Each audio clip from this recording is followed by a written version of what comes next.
રાજકોટમાં લાલો ફિલ્મની સ્ટારકાસ્ટની મુલાકાત સમયે અફરાતફરી મચી। કાલાવડ રોડ પરના ક્રિસ્ટલ મોલમાં સ્ટારકાસ્ટ આવી હતી। સ્ટારકાસ્ટને લઈને જતા સમયે ધક્કામુક્કી થઈ હતી ત્યારે મોટી સંખ્યામાં લોકો ઉમટી પડતા સ્થિતિ કફોડી બની। ફિલ્મના પ્રમોશન માટે નહોતી લેવાઈ મંજૂરી। મોટી સંખ્યામાં લોકો ઉમટી પડતા વ્યવસ્થા સર્જાઈ। ક્રિસ્ટલ મોલના મેનેજર સામે ગુનો નોંધાયો છે। મંજૂરી વિના લોકોને એકઠા કરી જાહેરનામાનો ભંગ થયો હોવાનો ગુનો નોંધાયો। સ્ટારકાસ્ટ સાથે ફોટો પડાવવા માટે લોકોની ભીડ એકઠી થઈ હતી, જેમાં અફરાતફરી સર્જાઈ। એક બાળકી ભીડમાં કચડાઈ જાય તેવી સ્થિતિ ઊભી થઈ હતી।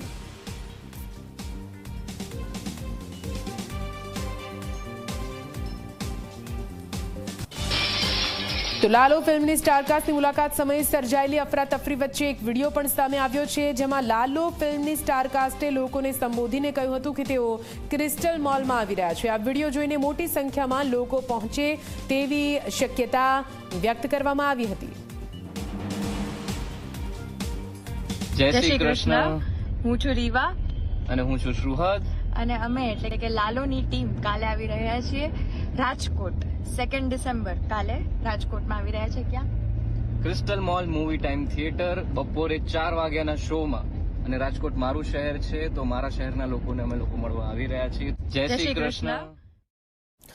તો આપ જો આ વિડીયો સોશિયલ મીડિયામાં મૂકવામાં આવ્યો હતો સ્ટારકાસ્ટ દ્વારા, અને આ વિડીયોને જોઈને જ મોટી સંખ્યામાં લોકો ત્યાં પહોંચ્યા હતા। ભીડ એટલી વધારે ભેગી થઈ ગઈ હતી કે તેમને કંટ્રોલ કરવા, તેમને કાબૂમાં લેવા મુશ્કેલ બની ગયા હતા, અને તેમાં અફરાતફરી સર્જાઈ હતી। સ્ટારકાસ્ટ સાથે ફોટો લેવા માટે પણ લોકોની પડાપડી જોવા મળી।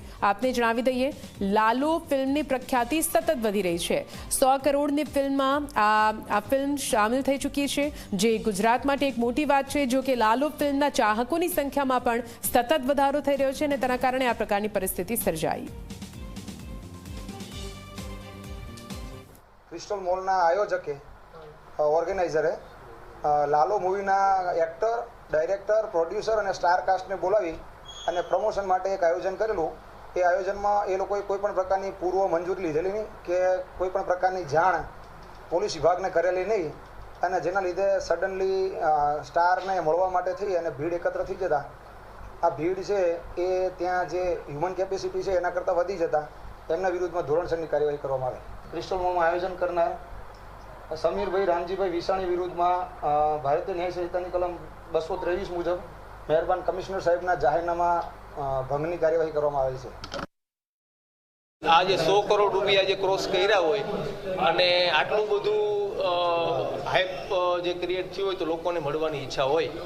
માનનીય સાહેબની સૂચના અનુસાર જે મારા વિરુદ્ધ જે કાયદેસરના પગલાં લીધા છે, પોલીસે કાયદેસરની કાર્યવાહી કરી છે મારી સામે, અને તો પછી પોલીસ કાયદેસરની કાર્યવાહી કેમ કરે? હમણાં તમે એમ બોલ્યા કે ઈ લોકો આવ્યા હતા, હવે કયો છો કે હા, પણ એટલે હું તમને એ જ કહું છું ને કે જનરલી અમે લોકો મોલમાં આવી પ્રમોશન એક્ટિવિટી કરતા હોઈએ છીએ। મારો હવે શબ્દ એટલો જ છે કે ઈ લોકો સામેથી આવ્યા હતા ને કીધું તું કે તમે બોલાવ્યા હતા, સવાલ એટલો જ છે। મારી પરમિશન વગર ના થાય એની અંદર, એટલા માટે એટલે થેન્ક યુ કહેવા માટે આવ્યા હતા કે તમે કેટલા બાઉન્સરો રાખ્યા હતા અને અફરાતફરી થવાનું કારણ? હમણાં અમારા 14 બાઉન્સર હતા, પ્લસ અમારો મોલનો સિક્યુરિટી સ્ટાફ હતો, એટલે ઇનફ હતા। બાળકી છે એનો જીવ કેવી રીતે બચ્યો એ તમે જોઈ શકો છો। કદાચ આપણો તો ફોન આવે ઘટના બની મળવા માટે જવાબદાર તો હતું ત્યારે છે ને જ્યારે છેલ્લા 15-20 મિનિટથી ત્યાં હતા બધા સ્ટાફ લોકો, અને એ લોકો ત્યાંથી નીકળ્યા, તો જ્યારથી નીકળ્યા ત્યારે બધા લોકો એને સેલ્ફી પડાવવા નીકળતા હોઈએ છે ભીડના લીધે મુદ્દે। એવી રીતના આપના માધ્યમથી મેં બી વિડીયો જોયા હતા, અને આયોજક તરીકે અમે તકેદારીના પગલા પૂરા લીધા હતા, અને એના સિવાય બીજા બધા સિક્યુરિટી ગાર્ડ પણ હતા। અને બાકી આ વિશેષથી હવે હું તમને પ્લીઝ